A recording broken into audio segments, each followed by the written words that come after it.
सोना चिड़िया जंगल में सब्जी बेचती थी और वह सब्जी बेचकर अपना घर चलाती थी। सोना चिड़िया के दो प्यारे प्यारे बच्चे थे, बेटी कुहू और बेटा टीटू। कुहू और टीटू अभी छोटे थे। सोना चिड़िया सारा सारा दिन मेहनत करती और शाम होए वापिस आती। एक दिन जब सोना चिड़िया शाम को वापिस आ रही थी तो तेज बारिश शुरू हो गई। सोना चिड़िया भीगते हुए बड़ी मुश्किल से घर पहुंची। जब वो घर पहुंची तो कुहू ने अपनी माँ से कहा,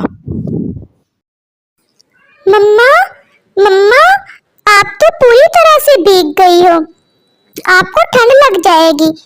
आप बैठो, मैं आपके लिए तौलिया लाती हूँ। नहीं मेरे बच्चों, अभी मुझे तुम लोगों के लिए खाना बनाना है। मैं पहले खाना बना लूं, उसके बाद मैं आराम करूंगी। आप लोग बैठो, मैं अभी आप लोगों के लिए खाना लेकर आती हूँ। सोना चिड़िया अपने बच्चों के लिए खाना बनाती है। वो सब खाना खाने के बाद सो जाते हैं। जब सुबह होती है तो सोना चिड़िया से उठा नहीं जाता। कुहू अपनी माँ से पूछती है, मम्मा मम्मा, क्या हुआ आपको? आप ऐसे क्यों लेटी हुई हैं? आज आपको काम पे नहीं जाना? क्या हुआ मम्मा? नहीं मेरी बेटी, मुझे कल ठंड लग गई है और मुझे बहुत तेज बुखार है। मुझसे तो उठा भी नहीं जा रहा। आज तो मैं आप लोगों के लिए खाना भी नहीं बना पाऊंगी। लेकिन मम्मा, आज फिर हम क्या करेंगे? हम क्या खाएंगे मम्मा? और आपको क्या खिलाएंगे मम्मा? मैं आपके लिए दवाई कहाँ से लाऊंगी? कुहू बेटा, अब आपको उड़ना आता है। आप जाओ और अपनी नानों को ले आओ। आपने अपनी नानों का घर देखा हुआ है ना? जाओ और उनको बुला लाओ। और मेरी बात सुनो बेटा, रास्ते में किसी के झांसे में मत आना। सीधा नानों के घर जाना और उनको लेकर वापस आ जाना। ठीक है मम्मा, मैं जाती हूँ। मैं अभी जाती हूँ। कुहू वहां से उड़ना शुरू करती है। वो उड़ते उड़ते एक नदी के पास जाकर थोड़ी देर के लिए दरख्त पर बैठती है। वहीं पर कौवे और कौवी का जोड़ा बैठा होता है। वो उस नन्ही चिड़िया को देखकर आपस में बात करते हैं। कालू जी, वो देखें छोटी सी चिड़िया। इसको घर ले जाते हैं, इसके पकौड़े बनाएंगे और मजे से खाएंगे। मौसम भी कितना खुशगवार हो रखा है। हाँ हाँ, आप ठीक कह रही हैं नाटी जी। चले इसको पकड़ते हैं और पकड़कर अपने घर ले चलते हैं। चलकर इसके पकौड़े बनाएंगे और मजे मजे से खाएंगे। नट्टी कौवी कुहू को आवाज लगाती है। कुहू उनके पास आकर बैठती है। नट्टी कौवी कहती है, नन्ही चिड़िया, बहुत थकी हुई लग रही हो। चलो, मेरा घर यहाँ पर पास ही है। चलो, मैं तुम्हें कबाब खिलाती हूँ।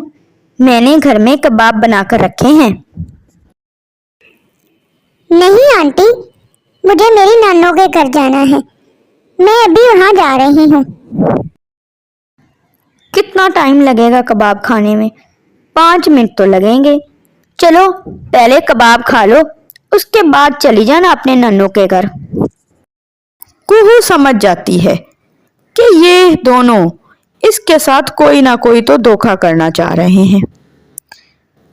कुहू कहती है, आंटी, मैं नदी से पानी पी लूं, उसके बाद मैं आपके साथ चलती हूँ। बस मुझे 2 मिनट दें, मैं अभी नदी से पानी पी कर आई। ठीक है, जल्दी आना, हम तुम्हारा इंतजार कर रहे हैं। कुहू वहां से उड़ना शुरू करती है और उड़ते उड़ते आगे जाती है। थोड़ा आगे जाती है तो चील अपने घोंसले में बैठी होती है। वो चील उसे रोक कर अपने पास बिठा लेती है और उससे कहती है, नन्ही चिड़िया, कहाँ जा रही हो इतनी जल्दी में? लगता है बहुत जल्दी में हो। चलो मेरे साथ मेरे घर, मैंने समोसे मंगवाए हैं और साथ में चटनी भी है। तुम्हें वो समोसे खिलाऊंगी, चलो मेरे साथ। कुहू थोड़ी देर के लिए तो सोचने बैठ जाती है। उसे समझ आ जाती है कि ये भी इसे अपने झांसे में लेने की कोशिश कर रही है। कुहू चील से कहती है, चील आंटी, मेरे घर में मेरा छोटा भाई भी है। मैं अभी जाती हूँ और उसको भी साथ लेकर आती हूँ। हम दोनों मिलकर समोसे खाएंगे। मेरे छोटे भाई को तो समोसे बड़े ही ज्यादा पसंद हैं। मैं अभी गई और अभी आई। चील दिल ही दिल में बहुत ही ज्यादा खुश होती है कि आज तो उसे 2 शिकार मिल गए, 2 चिड़िया के बच्चे खाने को मिलेंगे। कुहू वहां से उड़ जाती है और उड़कर सीधी अपनी नानों के घर जाकर पहुंचती है। वहां जाकर वो अपनी नानों को सारी कहानी सुनाती है। उसकी नानों बहुत ज्यादा खुश होती है और कुहू से कहती है, कुहू बेटा, ये तो आपने बहुत ही अच्छा किया जो उनके झांसे में नहीं आई। शाबाश, समझदार हो गई है मेरी बेटी। चलो मैं अभी चलती हूँ आपके साथ, लेकिन मुझे एक डंडा साथ ले लेने दो। कुहू की नानों अपने साथ एक डंडा लेती है और वहां से उड़ना शुरू कर देती हैं। वो चील के पास से गुजरती हैं। चील उनको देखकर चुपचाप बैठी रहती है।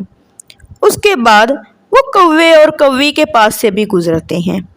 वो भी उन दोनों को देखकर चुपचाप बैठे रहते हैं। आखिरकार वो अपने घर पहुंच जाती हैं। कुहू की नानों अपनी बेटी सोना से कहती है, बीमार हो गई है मेरी बेटी। मैं अभी अपनी बेटी के लिए खाना बनाती हूँ। सोना चिड़िया की माँ उन सब के लिए खाना बनाती हैं और वो सब मज़े लेकर वो खाना खाते हैं और सभी बहुत ज़्यादा खुश होते हैं।